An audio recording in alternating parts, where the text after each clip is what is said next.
Hi, welcome to another VITA learning video. I'm Jim McGuire, and today we're going to go over the press unit, the 6000 MP, and how to adjust your pressure.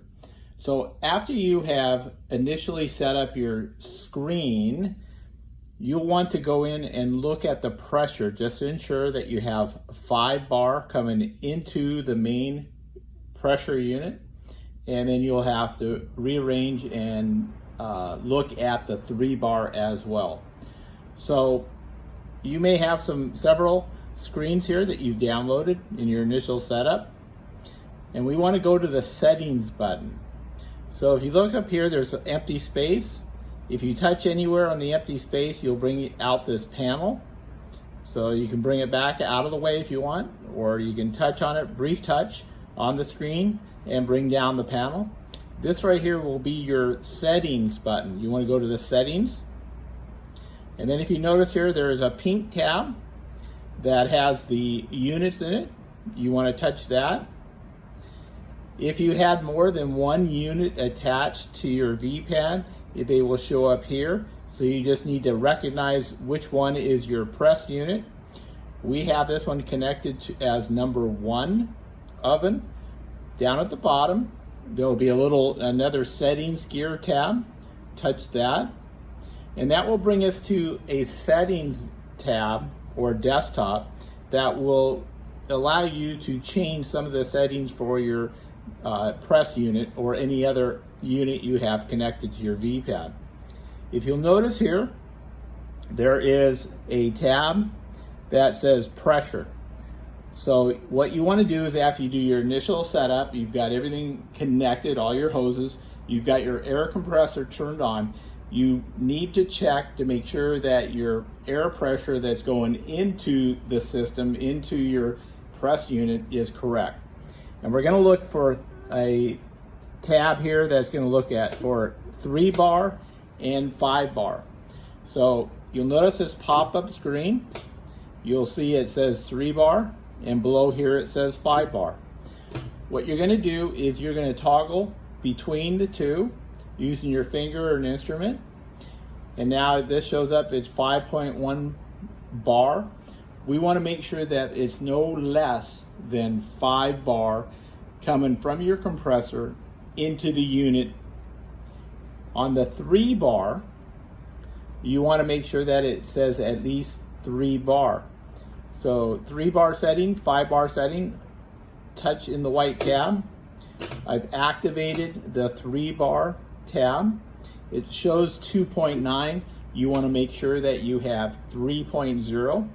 So over in the back of the unit, on the right hand side, when you flip it around, there is a little gauge that tells you what the pressure is for the 3 bar. And then there's a screw here, a set screw with a thumb screw, in which we're going to use to manipulate the pressure to make it into 3 bar. So on the inner ring, as you can see, there is a locking ring. You want to first unlock that ring and make sure it's free. Then you're going to turn the thumb screw on the outer side. So you can manipulate the air pressure for the 3 bar by turning the thumb screw. If you turn it clockwise towards the right, you can notice here that you're going to start changing the pressure. Turning it to the right is going to increase the pressure. Turning it to the left, counterclockwise, you will decrease the pressure. What we're looking for is to dial it in to make sure that we are set at 3 bar. Now, occasionally you want to touch and toggle between the two so that it will register the correct pressure that it senses is coming through. In the back of the unit, when you do this, you're going to hear a bunch of noise from it, which is typical.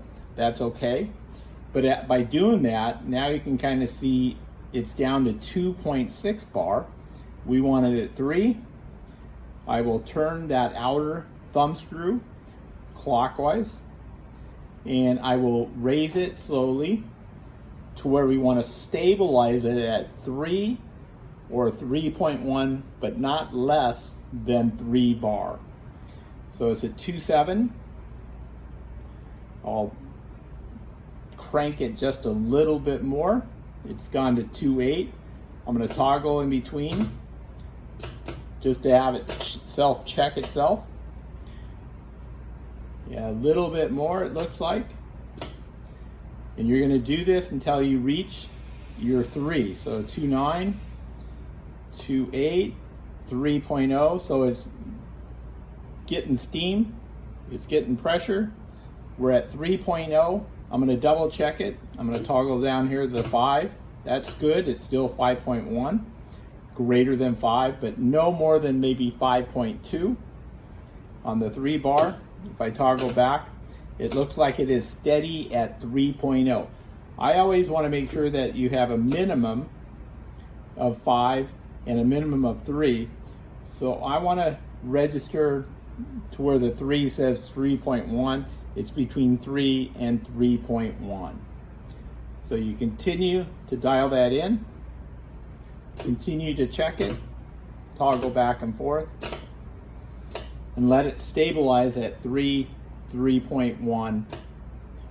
Once you're there, once you set it at the correct bar, 3 bar and the 5 bar, the 5 bar, if you need to adjust, remember that is located on the pressure valve that you have, the regulator that's hooked up, connected to your vacuum.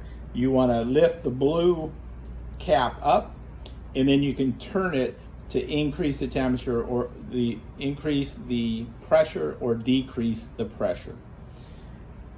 That's good. 3 bar, 3.1 is good. You want to now lock in your ring. You want to lock the set screw. You want to tighten it up so that you've locked it in the back of your unit. So under vibrations or during the course of the day when we're working, it doesn't vibrate and loosen or tighten your set screw. So we've locked it down. We've got the bars that are appropriate, 5 and 3. You want a back arrow. Brings you back to this page. You can do check mark. That will bring you back to this page. Check mark or move forward. It brings you to this page. You want a back arrow now. And by back arrowing, now you're into the main desktop screens in which you can locate your firing programs for your pressable unit. You can see here, I've got Ambria already set. So thank you for joining us for this VITA learning video.